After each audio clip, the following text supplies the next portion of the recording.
స్తోత్రం స్తోత్రం స్తోత్రం స్తోత్రం. అందరూ గరుముఖంలో నుంచి దేవుని మనసారా స్తోత్రాలు చెబుదాం. దేవానికి స్తోత్రాలయ్యా, స్తోత్రాలు స్తోత్రాలు స్తోత్రాలు. సర్వోన్నతుడానికి స్తోత్రాలు, సర్వశక్తిమంతుడానికి స్తోత్రాలు. ఆకాశ మహాకాశములు పట్టుదల దేవజడానికి స్తోత్రాలు పిలుస్తారు. సర్వాధికారులు తండ్రి నీకు స్తోత్రాలు ప్రభువా. అయా లోకముల నుంచి పాపముల నుంచి వేరుపరిచి తండ్రి ఈ పరిశుద్ధమైన దినాన్ని నా ప్రభువా నీ సన్నిధిలో కలిపి గొప్ప భాగ్యాన్ని ఇచ్చిన దేవుడానికి స్తోత్రాలంటూ మనసారానికి స్తోత్రాలు చూద్దాం.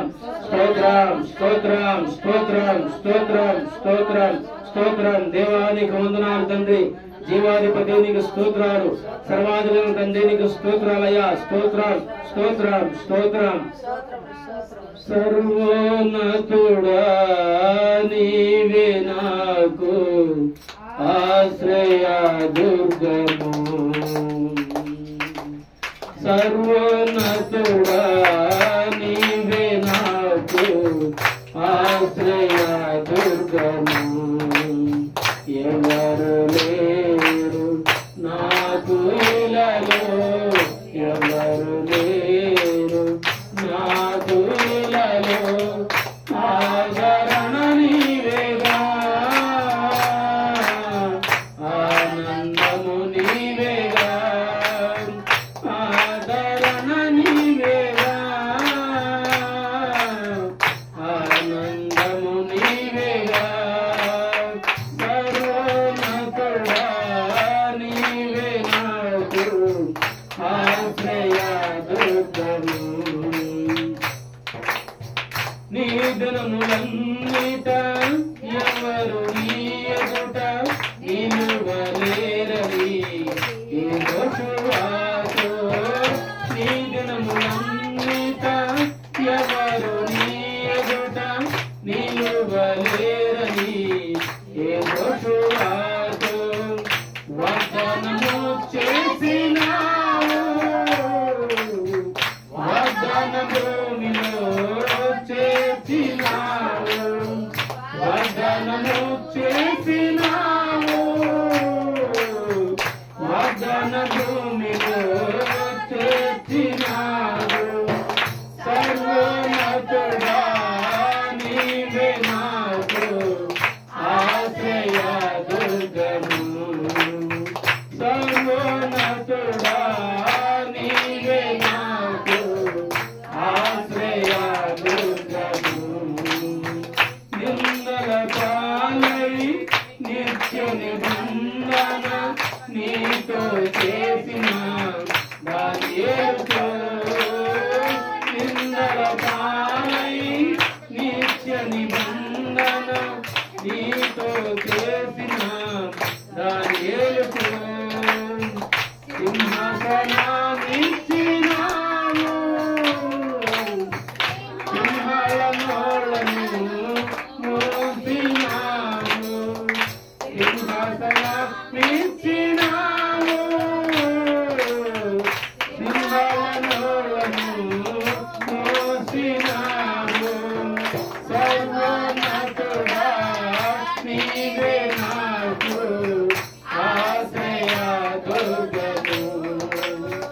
ఎవరు లేరు నాకు ఇలలో, ఎవరు లేరు నాకు ఇలలో. ఆదరణ నీవేగా, ఆనందము నీవేగా, ఆదరణ నీవేగా, ఆనందము నీవేగా.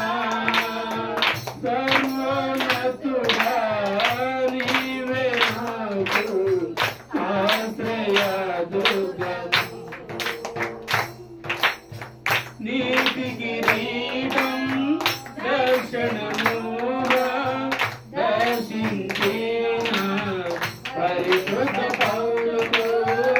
నీతి కిరీటం దర్శనముగా దర్శించిన పరిశుద్ధ పౌలుకు. విశ్వాసము కాచినావు, జయ జీవితము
ఆనందము నీవేగా.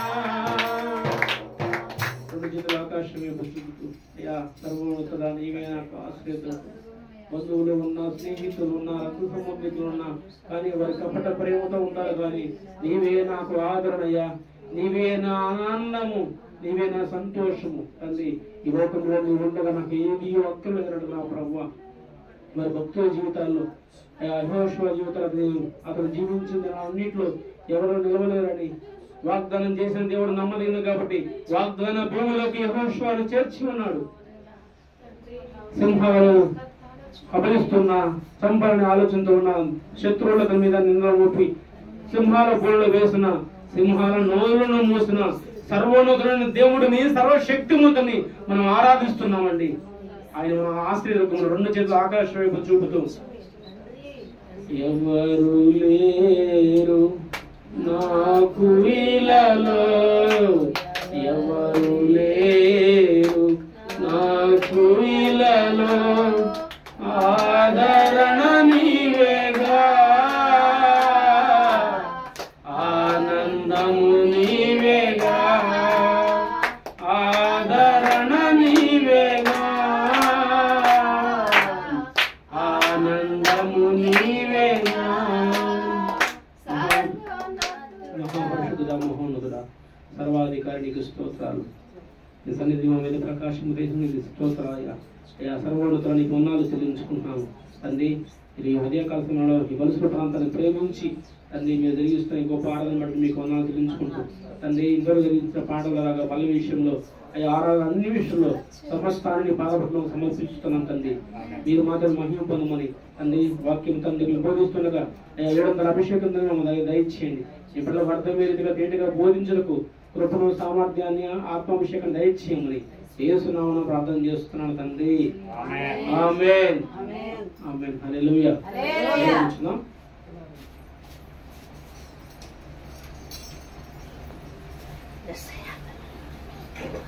ప్రభువు యేసుక్రీస్తు నామములో మరొక మారు మీ అందరికీ కూడా వందనాలు తెలియజేస్తాను. నా లోపల ఉన్నాను సుందరండి పెద్ద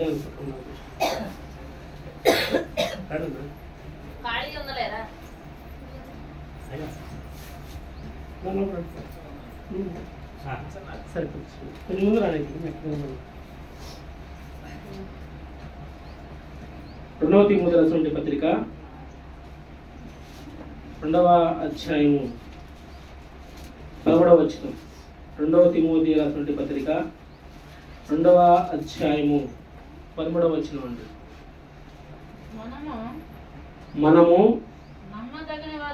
నమ్మదగని వారమైనను ఆయన నమ్మదగిన వాడుగా ఉండును.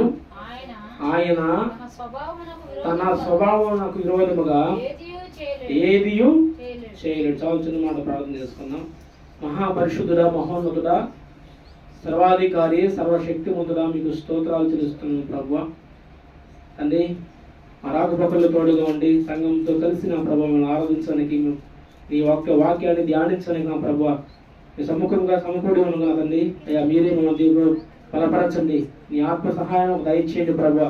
చదవబడిన లేఖన భాగం నుంచి నీ బిడ్డలందరితో నా ప్రభువా మీరే సూటిగా మాట్లాడి నీ నామానికి మహిమ పొందుకోమని యేసుక్రీస్తు వారి పరిశుద్ధమైన నామాన ప్రార్థించి అడిగి వేడుకొనుచున్నాం పరమ తండ్రి. ఆమేన్. గొలుసులు పాల్గొన్న శుక్రవారం కుటుంబ ప్రార్థనలో అన్న ఒక మూలవాక్యం చెప్పాడు. ఏ వాక్యం?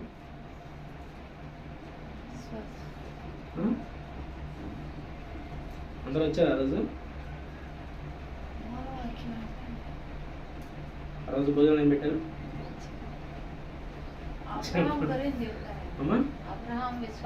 మూలవాక్యంగా దేవుడు అబ్రహామును నమ్మెను, అది అతని నీతిగా ఎంచబడను. సరేమా? అదే మూలవాక్యం ఆ రోజు మనం చదివింది. దాని కంటిన్యూస్గా చూడండి. ఈ రోజున మనుషులు నమ్మట్లేదు, మనుషులు కూడా దేవుడిని నమ్మట్లా. కానీ దేవుడే మనుషులను నమ్ముతున్నాడు. మనుషులను నమ్మాడు కాబట్టి తన ప్రాణాన్ని కూడా మన కొరకు అర్పించడానికి ఇష్టపడ్డాడు. ఇది వాస్తవంగా మనుషులు దేవుడిని ఎంతగా నమ్ముతున్నారంటే, చేస్తాడా దేవుడు, చేస్తే బాగుండలే, అవి చేస్తే నేను అలా వస్తాను, చేయకపోతే రాను. ఇలా ఉండేది మన నమ్మకం. కానీ చూడండి, ఎక్కడో ప్రకటన మాట రాయబడి ఆది కాండము స్టార్టింగ్ ఉన్న తొలి భక్తులు అబ్రహాము అంటే విశ్వాసులకు తండ్రిగా అనిపించిన అబ్రహాము జీవితంలోనే దేవుడే అబ్రహామును నమ్మాడు అని వాక్యం సెలవిస్తా ఉంది. ఇక్కడ చూడండి, అపోస్తలుడైన పౌలు తన ప్రియ కుమారుడైన తిమోతికి రాస్తూ, మనము నమ్మదగిన వారమైనప్పటికీ కూడా ఆయన నమ్మదగిన వాడుగా ఉన్నాడు, తన స్వభావానికి ఏది కూడా విరోధముగా చేయడు. కొంతమంది భక్తులు మనం చూసుకుంటే నమ్మకము చూద్దాం, అట్లానే అపనమ్మకం. ఒకవేళ నమ్మకం కాక ఉంటే ఎలా ఉంటారో, ఒకవేళ దేవుడు వారి మీద నమ్మకం పెట్టుకున్న నమ్మకం వల్ల అపనమ్మకం చేశారు చూద్దాం. మొట్టమొదటిగా అబ్రహాము గురించి ఆది కాండం 22వ అధ్యాయం చూస్తే మొట్టమొదటి మాట ఏమన్నది, ఆ సంగతులు జరిగిన తర్వాత దేవుడు అబ్రహామును పరిశోధించను అని ఫస్ట్ మాట. ఆ సంగతులు జరిగిన తర్వాత దేవుడు అబ్రహామును పరిశోధించెను. చాలా చూడండి, నేను వివరిస్తాను. చూడండి, దాదాపుగా అక్కడ ఆ అధ్యాయం చూస్తే విశ్వాసం గురించి బోధించవచ్చు, పరీక్ష గురించి బోధించవచ్చు, నమ్మకం. ఏమనంటే లేక ఒక కుమారునిచ్చి దాదాపుగా 1 సంవత్సరం కాదు, 6 నెలలు కాదు, 2 సంవత్సరాలు కాదు, ఇంచుమించు దాదాపు 25 సంవత్సరాల నిరీక్షణతో దేవుడితో నడిచిన అబ్రహాము లేక ఒక కుమారుని ఇస్తే, అబ్రహామా నీవు ప్రేమిస్తున్నావే, అతిగా నువ్వు ప్రేమిస్తున్నావే, నీ ప్రియ కుమారుడి ఇస్సాకుని తీసుకెళ్ళి నేను చూపించు పర్వతాల్లో ఒకదాని మోరియా పర్వతం నీ కుమారుని దహన బలిగా అర్పించు అంటే దేవుడు ఒక మాట చెప్పాడు. ఆ మాటకు తన విధేయత చూపుతాడా, లోబడతాడా, తన చెప్పిన మాట నమ్మకం ఉంచి తన తీసుకెళ్ళి అర్పిస్తాడా అని దేవుడు ఒక చిన్న పరీక్ష పెట్టాడు. ఇక్కడ దేవుడు చెప్పిన మాటకి అబ్రహాము ఆ మాటను నమ్మి ఇల్లాడా లేదో చూద్దాం. మనకి కనుక లేక ఒక 5 సంవత్సరాలకు, ఒక 10 సంవత్సరాలకు పిల్లవాడు ఇచ్చానుకోండి, ఒక 5 సంవత్సరాలు బాగా పెంచుకున్న తర్వాత మీ పిల్లవాడిని దేవుడు చంపేయమంటున్నాడు అంటే ఏమంటారు?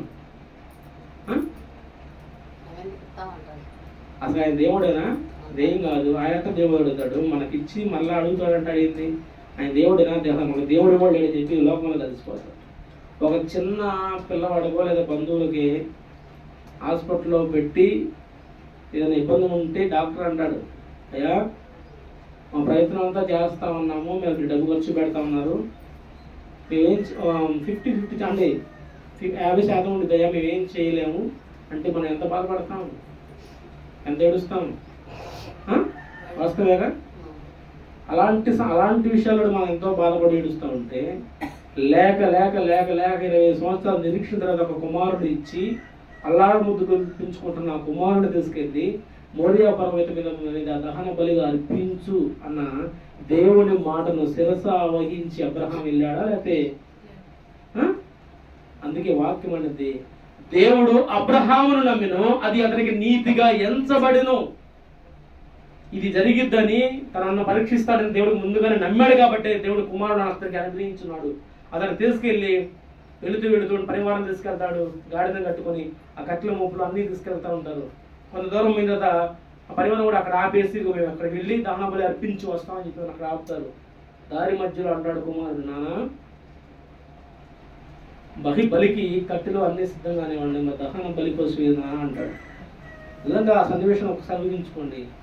నిన్నేం చంపుతున్నానయ్యా అని చెప్పలేక ఆ కన్నీళ్ళు దిగమింగుకుని ఆయన చూసుకుంటాడులే, యెహోవా ఆయన చూసుకుంటాడులే, ఆయన చూసుకుంటాడులే అని ఎవరేజర్గా ఆయన ఉన్నాడులే అని చెప్పి వారు ముందుకి కొనసాగిపోతారు.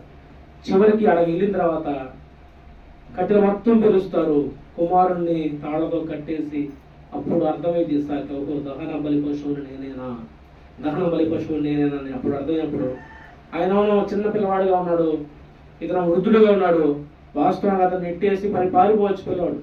కానీ పారిపోయాడా? పారిపోలా.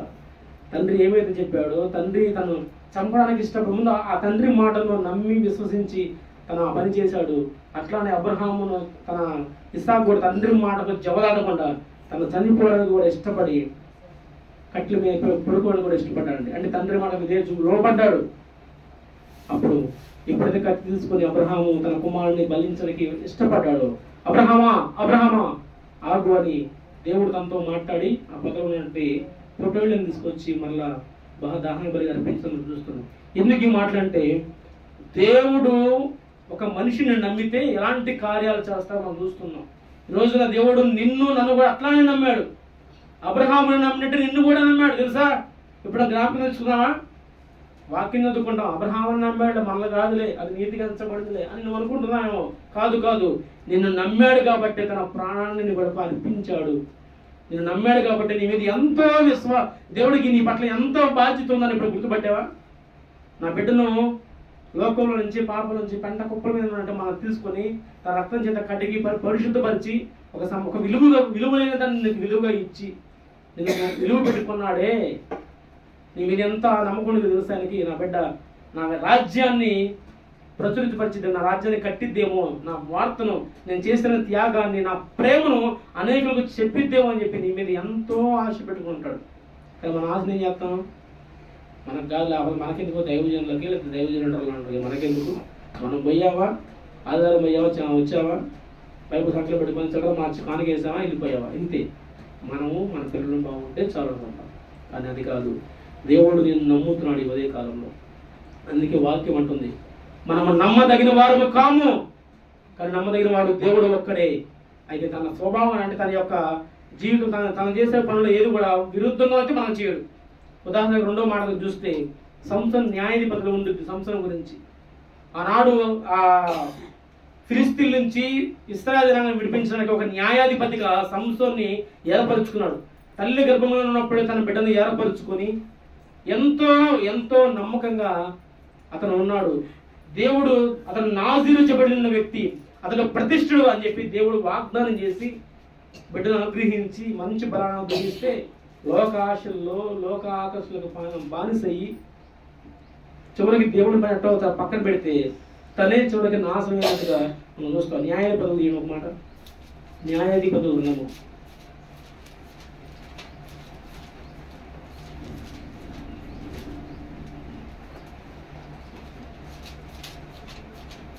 అధ్యాయము 19 వచ్చిన చివరి నుండి 20 వచ్చిన న్యాయాధిపతులు 16వ అధ్యాయం 20 వచ్చిన ఫిలిష్తీయులు నీ మీద పడుచున్నారనగా అతడు నిద్ర మేల్కొని ఎప్పటి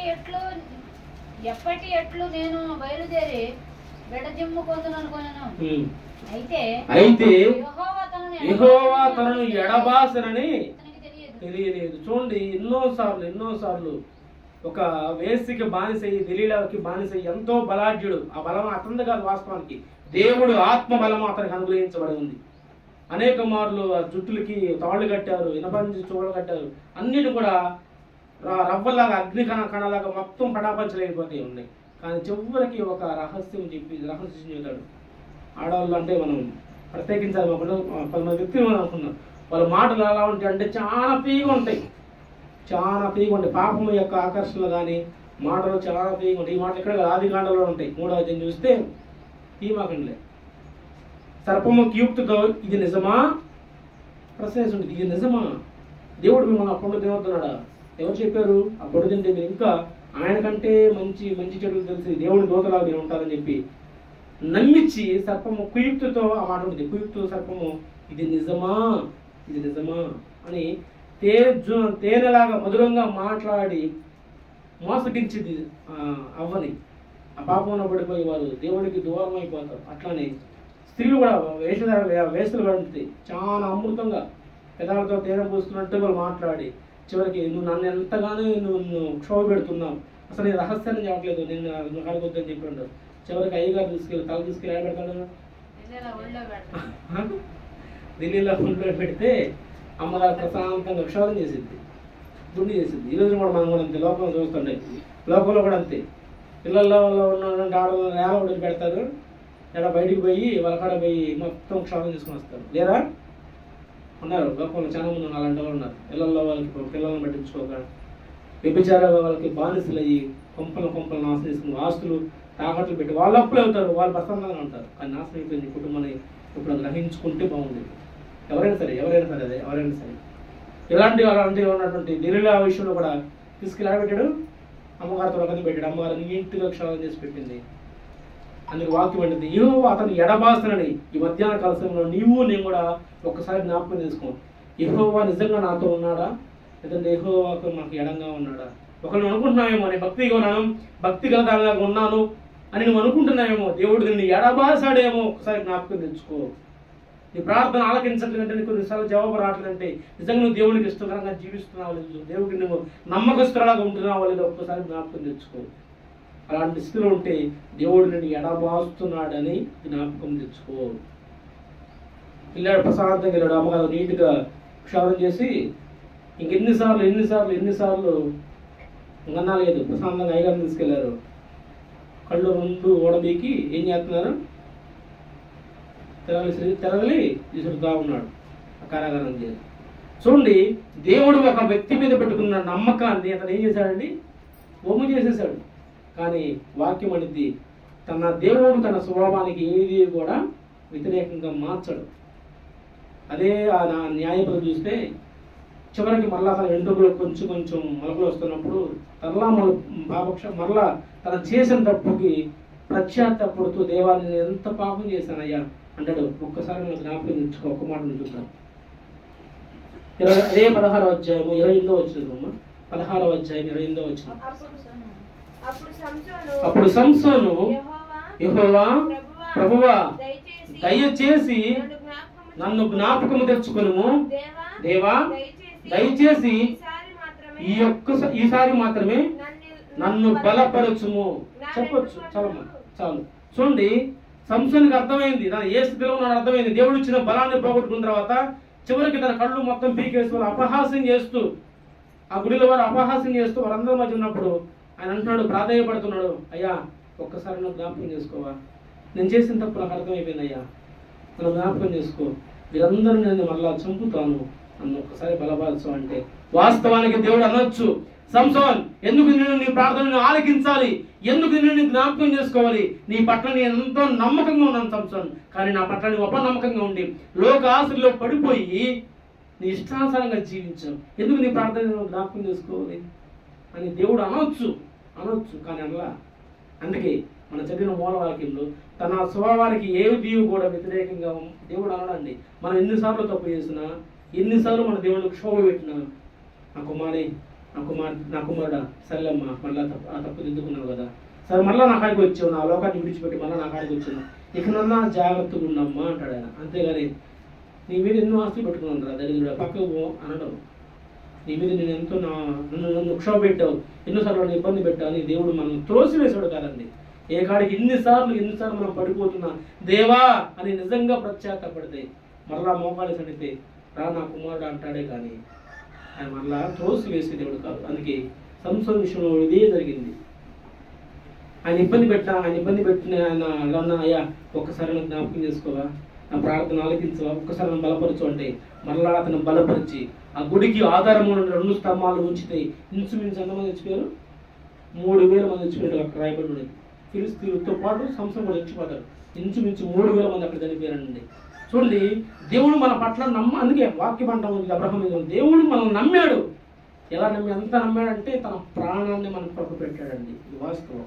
అంతగా నన్ను ప్రేమించి నమ్ముతున్నాడు. కానీ మనం దేవుడిని నమ్మట్లా, దేవుడిని మనం దూషిస్తూ మన వ్యవహారాలు ఉంటూ దేవుడికి మనం దూరం అయిపోతా ఉన్నాం.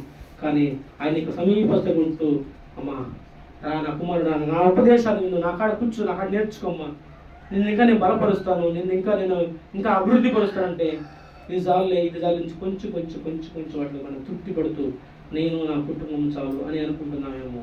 ఉదయకాల సమయంలో దేవుడు నీ మీద ఎంతో నమ్మకం పెట్టుకున్నాడు, ఎన్నో బాధ్యతలు నీకు ఇస్తున్నాడు, వాడు నెరవేర్చమ్మా. అంతేగాని లోక ఆకర్షణలకు, లోక పాపానికి,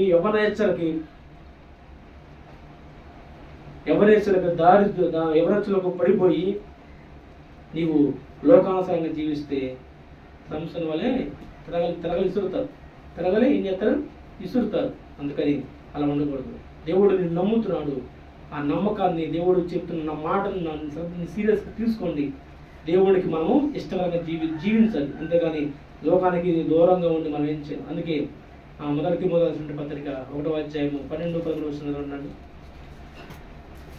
మొదటి తిమోతి పత్రిక 1వ అధ్యాయము 12-13 వచనాలు. మొదటి తిమోతి 12-13. మొదటి తిమోతి 1వ అధ్యాయము. దోషుడొకడు, పూర్వము దోషకుడను హింసకుడను హానికరుడైన నన్ను తన పరిచర్యకు నియమించి నమ్మకమైన వానిగా ఎంచినందుకు నన్ను బలపరిచిన వాని ఎందే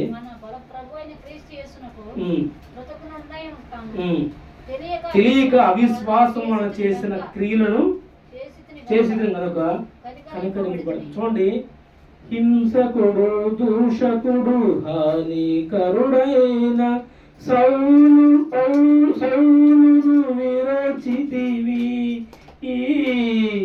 పౌలుగా మార్చితివి. హింసకుడు దూషకుడు హానికరుడైన సౌలును విరచితివి, పౌలుగా మార్చితివి. నీ చేతిలో రొట్టెను నేనయ్యా, వీరువు యేసయ్యా. నీ చేతిలో రొట్టెను నేనయ్యా, వీరువు యేసయ్యా, వీరువు యేసయ్యా. ఆశీర్వదించు యేసయ్యా. హల్లెలూయా. ఇక్కడ చూడండి, చదవకుండా ఆ 2 మాటలు చూడండి. ఒకప్పుడయ్యా నేను పూర్వము దోషకుడను హానికరును హింసకుడును అయినా అలాంటి వాడిని నన్ను నీ పరిచర్యకు నమ్మకమైన వానిగా నన్ను అప్పగించున్నావు. నేను నీకు కృతజ్ఞతలే ఉన్నానయ్యా. ఒకప్పుడు తెలియక అవిశ్వాసం వల్ల ఈ క్రియలన్నీ చేశాను, ఈ పనులన్నీ చేశాను. అయితే మళ్ళా నేను కనికరించబడుతుందని పౌలు సాక్ష్యం ఇస్తా ఉన్నాడు.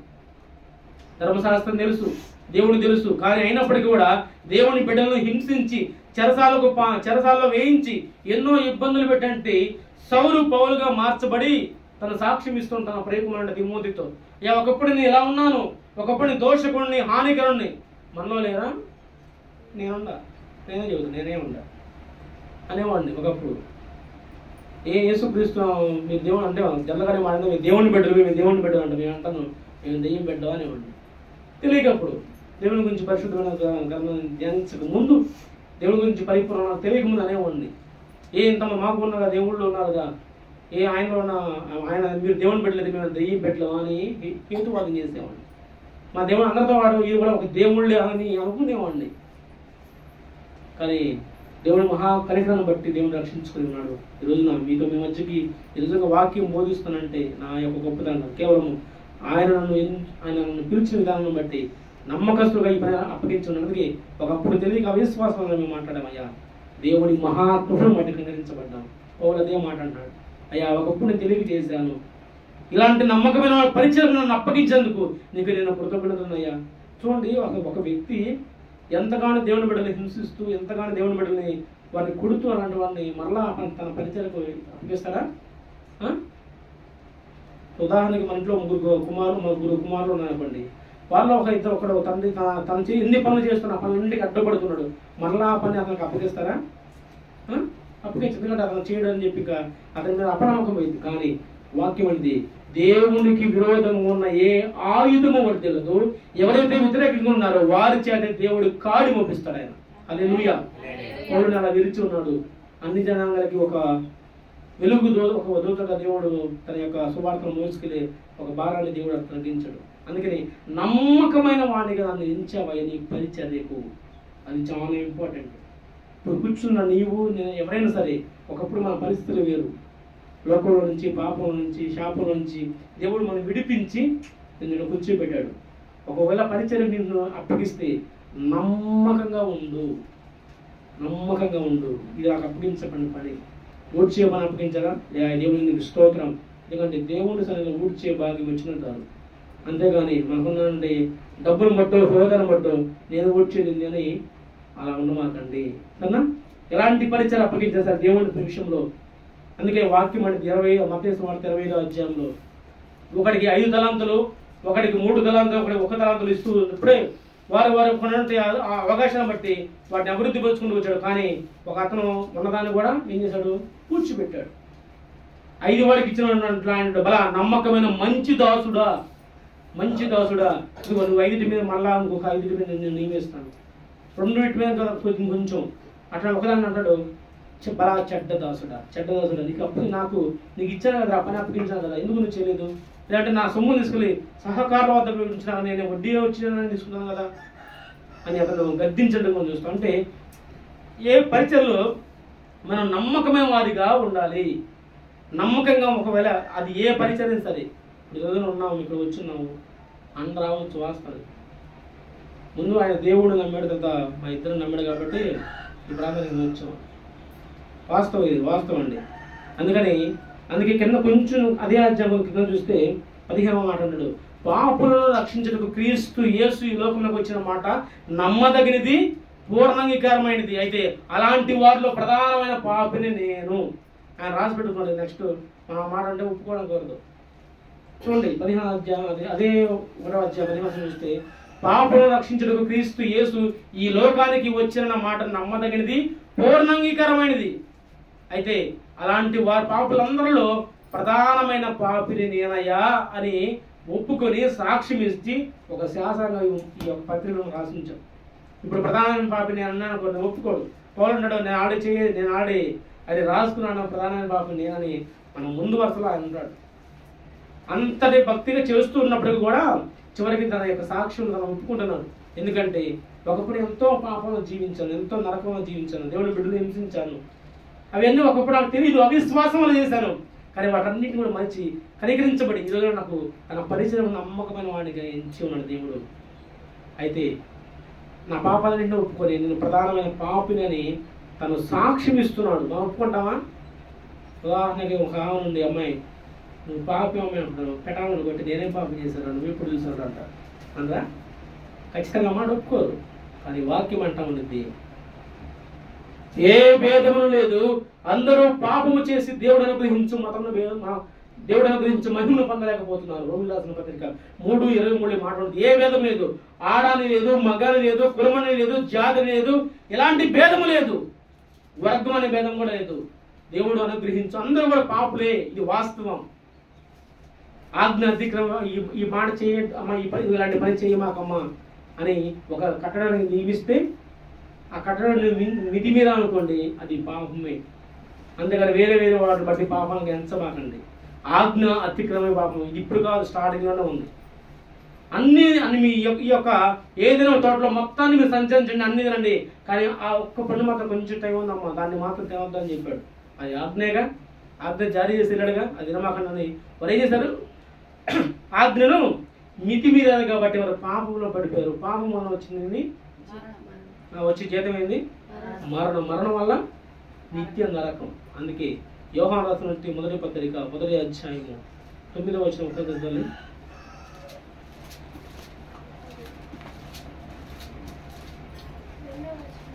1:9. నిజమైన వెలుగు ఉండెను. 8 చదవమ్మా. 8 మొదటి యోహాను రాసిన పత్రిక 1వ అధ్యాయము 1వ అధ్యాయము 8వ వచనం.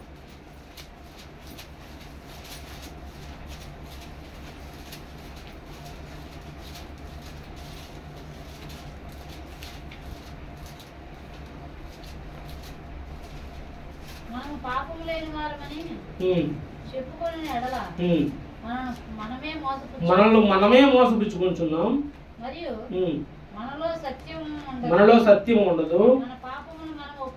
మన పాపమును మనం ఒప్పుకునే ఎడల ఆయన నమ్మదగిన వాడు, నీతిమంతుడును కనుక ఆయన మన పాపమును క్షమించి సమస్త దుర్నీతి నుంచి మనను పవిత్రులుగా చేయను.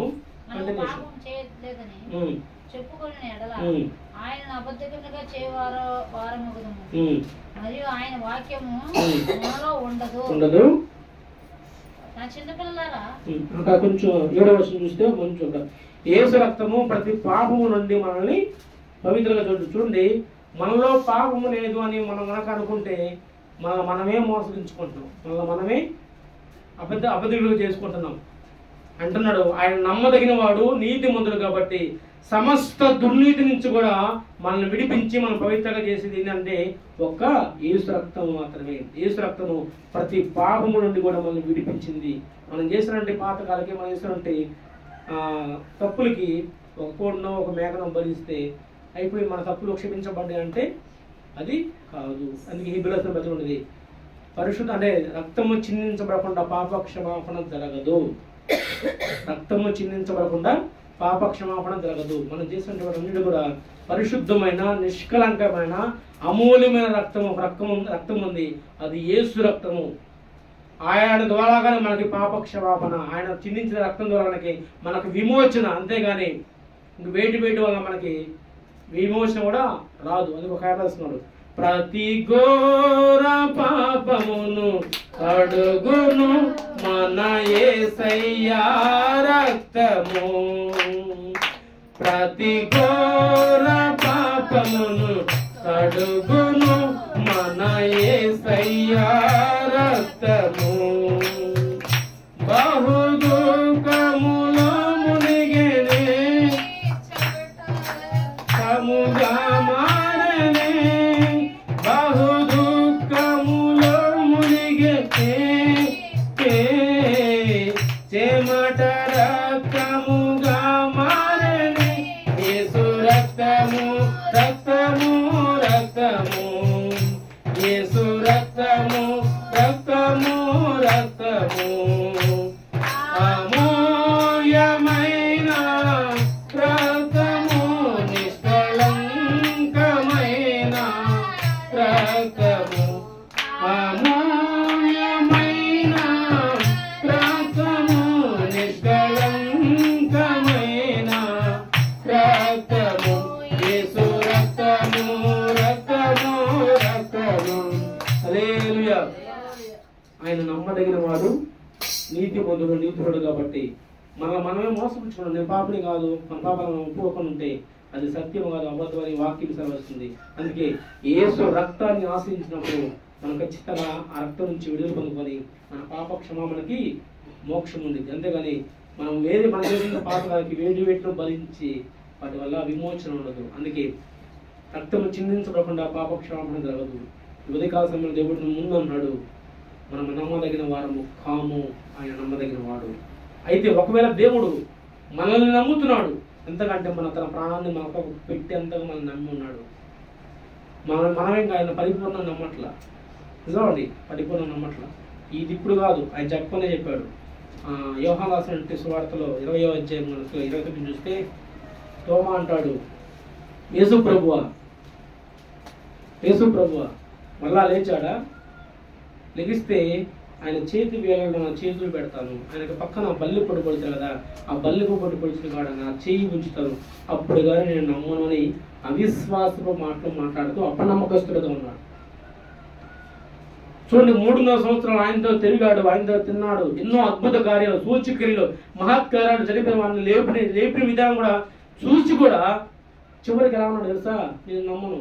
అతన్ని మళ్ళా నాకు ప్రత్యక్షమయ్యి అతని చేతి వేలు యేసు ప్రభు చేతి వేలు నా చేతిలో ఉంచి తన బళ్ళెపు కొట్టు నా చేయి ఉంచితే కానీ నేను నమ్మను అని అపనమ్మకస్తుగా ఉన్నాడు. చదవమ్మా యోహాను సువార్త 20వ అధ్యాయము 29వ వచనం ఒకసారి ముగించుకుందాం.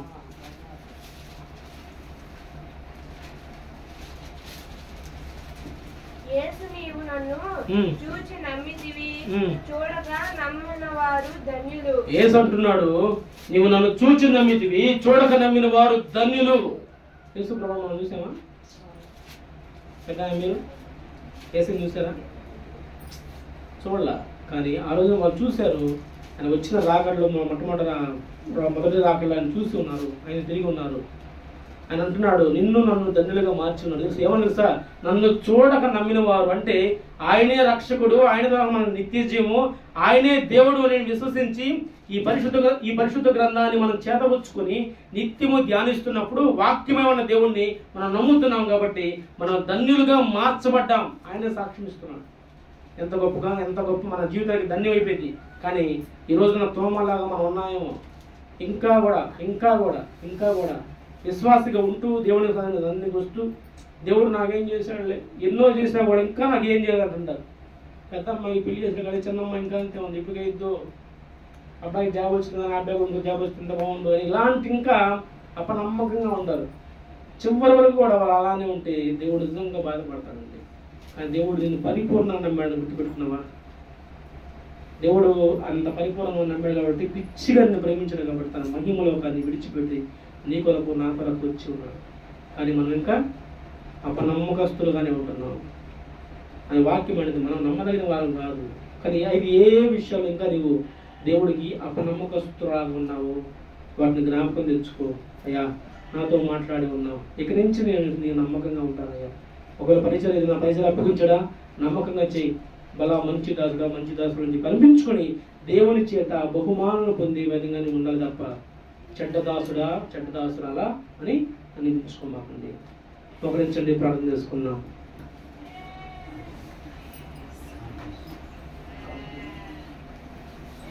ఒకరించండి. ఎవరైనా సరే ప్రేరేపించుకున్న వాళ్ళకు ప్రార్థన చేయండి. మీరు ఎవరైనా సరే ప్రేరేపించుకున్న వాళ్ళు